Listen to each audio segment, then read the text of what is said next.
Constitution's 3/5 bonus, Jim Crow segregation, Third World imperial conquest, and the drug war have all played a role in denying African American, Hispanic, and Asian American citizens their right to vote.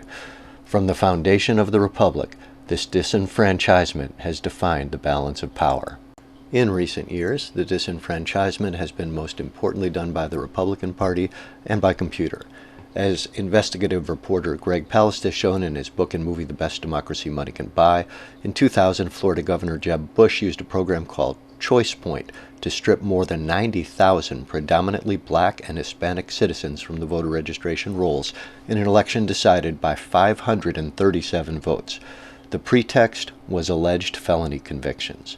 The selection was won, in quotes, by Bush's brother George W., although a full recount, which was stopped by the U.S. Supreme Court by one vote, would have given Al Gore the majority in Florida and in the Electoral College.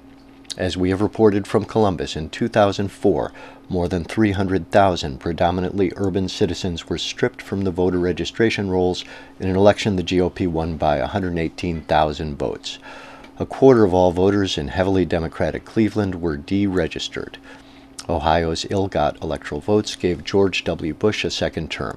This became the only time in U.S. history an entire state's Electoral College delegation was challenged on the floor of the U.S. Congress. This year, Palast has reported that a new program called Crosscheck has been used by some 30 GOP secretaries of state to strip more than 1.1 million predominantly black, Hispanic, Islamic, and Asian American citizens from the voter rolls. Originating with far-right Republican Chris Kobach, Kansas's Secretary of State, Crosscheck eliminated more than enough minority voters in at least 3 swing states to flip the entire presidential election. Palast has reported Ohio's GOP Secretary of State John Husted also used Crosscheck to eliminate some 497,000, mostly black, Latino, and African American citizens from the voter rolls in Ohio, falsely accusing them of registering in more than one state. Such eliminations went on throughout the U.S. and may have involved more than 1 million legitimate voters. According to Reuters, over the past 5 years, Husted himself stripped some 2 million citizens from the voter rolls in Ohio without Crosscheck, with Democratic areas twice as likely to be stripped as Republicans. Reuters points out that the neighborhoods that most heavily backed President Obama lost the most voters. The mass disenfranchisement also impacted races for the U.S. Senate. At least 4 Democrats would likely have won seats in Florida, Pennsylvania, Wisconsin, and Missouri that they officially lost. Similar results are evident from the 2014 Senate races in North Carolina, Colorado, and Alaska. Thus, in the past 2 years, mass disenfranchisement and computerized vote stripping may well have stripped 7 upper house seats from the Democrats to the GOP. Thus, we can see that the electronic, race-based stripping of voter rolls in the GOP's favor has probably on its own taken to the far right the presidency, control of the U.S. Senate, and ultimately the U.S. Supreme Court. It should be noted that out of disgust with Donald Trump, the GOP multi-billionaire Koch brothers shifted much of their massive financial weight from the presidential race to congressional and other down-ballot contests, where these key Senate seats and others in the U.S. House and state governments were almost certainly impacted. Next part, traditional Jim Crow stripping of voter registration rolls. Alongside computerized techniques, the Republicans have effectively deployed still more traditional Jim Crow tactics to strip black, Hispanic, Asian American citizens of their ability to vote. In part, these include demands for photo ID, elimination of polling places, narrowing timeframes in which citizens can vote, deliberate distribution of misinformation about voting requirements, non-counting of provisional ballots, failure to send out absentee ballots, intimidation, and widespread confusion at polling places, and much more. In its 2013 Shelby County v. Holder decision, the U.S. Supreme Court gutted protections provided by the 1965 Voting Rights Act, opening the floodgates for Jim Crow-style abuse throughout the electoral system. Numerous reports indicate that citizens were often confronted with photo ID requirements even where they were voided by the courts, As in Ohio 2004, reports indicate many citizens were directed by official websites to polling places that did not actually exist. This year, Ohio Secretary of State John Husted failed to distribute more than 1,050,000 absentee ballot applications to citizens entitled to them. On Election Day, media throughout the U.S. reported the kinds of mass delays and confusion that defined the elections of 2000 and 2004. Said the New York Times, voters nationwide endured long waits in line, malfunctioning voting machines, ill-informed poll workers, and a litany of lesser annoyances on Tuesday, with scattered reports that some voters gave up trying to cast ballots.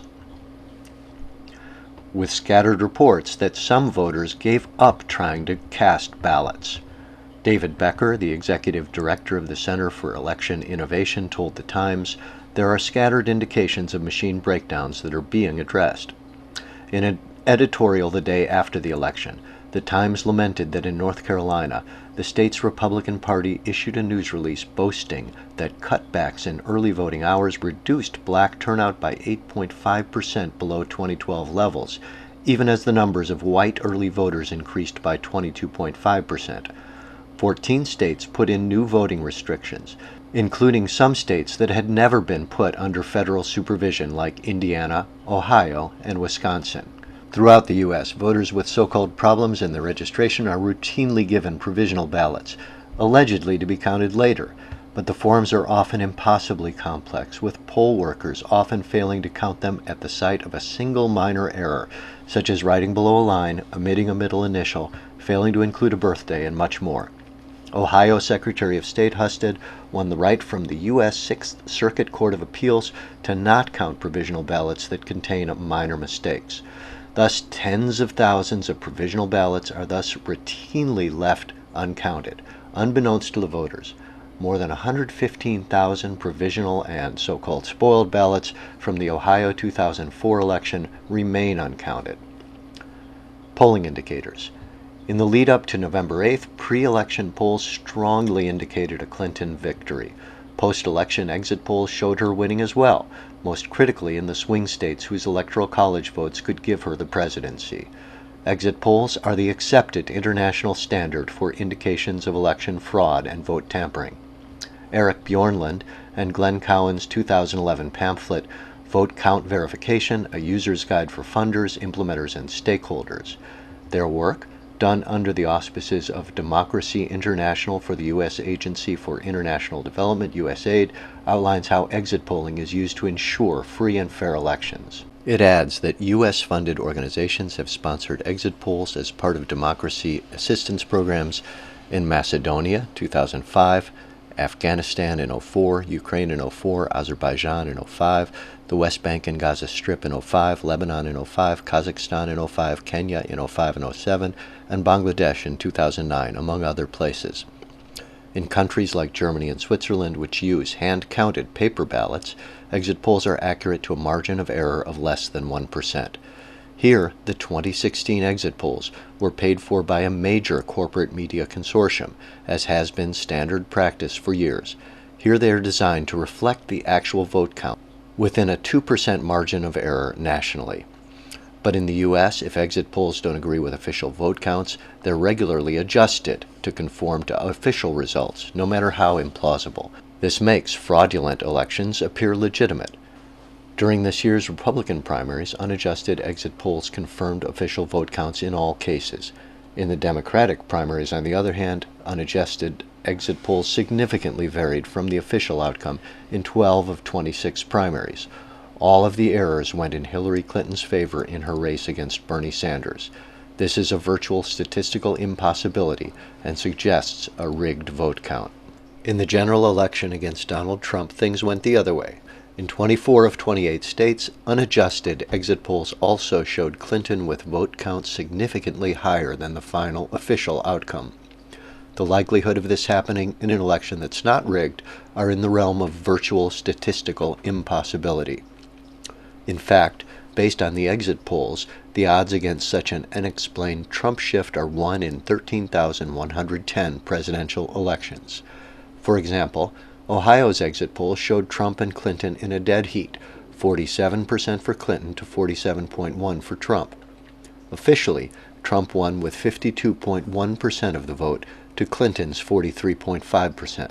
This unexplained and unexpected 8.5% shift for Trump is mathematically impossible. Given the prevalence of other Jim Crow tactics, it's likely the exit polls were impacted by non-white voters in all the key swing states who were given provisional ballots, or they voted electronically, leading them to believe their votes were being counted, even though they were not. In the key Senate races in Florida, Pennsylvania, Wisconsin, and Missouri, exit polls also showed Democratic candidates winning by statistically significant margins, but then losing the official vote count. In 2014, Senate races in North Carolina, Colorado, and Alaska ended with exit polls also showing Democratic Senate candidates winning the popular vote while ultimately losing the official vote count. The odds against this happening in 2 consecutive elections that are not rigged are also astronomical. There's a link to a chart in the text. Electronic flipping. The vast majority of the popular votes in this election nationwide were cast on either computerized touchscreen electronic machines or on Scantron ballots that are counted by computer. In neither case are there public monitoring capabilities or legal recourse for vote counts that are flipped. In 2016, as in all previous U.S. elections at least since 2000, the electronic vote count remains anyone's guess. In states with a governor and secretary of state from the same party, the final tally can be whatever they want it to be. Such techniques were used in Florida in 2000 and in Ohio in 2004 to strip voter rolls and flip George W. Bush into the White House. More than 90,000 black or Hispanic voters were disenfranchised by Governor Jeb Bush, George's brother, in a Florida election officially decided by 537 votes. More than 300,000 primarily black or Hispanic voters were stripped from voter rolls in an Ohio 2004 election officially decided by 118,775. In Florida's 2000 presidential election in Volusia County, 16,000 votes cast for Gore were electronically subtracted, and 4,000 were added to Bush, giving him a leg up on the evening's vote count. This caused a Fox News commentator, John Ellis, who was Bush's first cousin, to call the election for George W. Bush. In Ohio, 2004, John Kerry was shown winning the election by 4.2%, more than 200,000 votes at 12:20 a.m. Then the electronic vote count ceased. At 2 a.m., a Bush lead began to emerge, somehow reaching 2.5%. The 6.7% flip is a virtual statistical impossibility. All of this was done by private contractors working for the company SmartTech, based in Chattanooga, Tennessee. The key information technology specialist in charge of the vote count was Michael Connell, an Akron-based associate of the Bush family, who was hired by the Ohio Secretary of State with a no-bid contract to supervise the state's official vote count. Connell later died in a mysterious plane crash after being deposed in federal court. The fact that electronic voting machines cannot be monitored was voted a most censored story in 2016, with a key interview appearing on Amy Goodman's Democracy Now! Computer black box voting specialist Bev Harris, who uncovered the electronic vote flipping in Florida 2000, has warned this year that a method of fractionated voting could have been easily used to manipulate electronic vote counts. The manipulation could be done by secretaries of state in conjunction with partisan for-profit corporations in ways that are virtually impossible to detect and simply not open to legal challenge. According to Harris, this fraction magic used in county central tabulators could have flipped hundreds of thousands of votes. In Ohio, this year, a new generation of electronic vote scanning machines makes it possible to retrieve electronic images of ballots that have been cast on paper in the order that they were cast.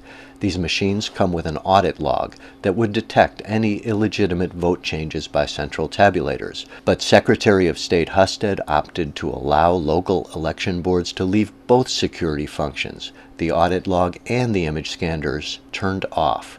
Co-author Bob Fitrakis sued in the Franklin County Court of Common Pleas to have the monitoring functions turned on, but Judge David Kane ruled on Election Day that the election officials need not turn on those security features. While in the U.S. this year, voter turnout dropped to a 20-year low of 55%, Wisconsin, which has Election Day registration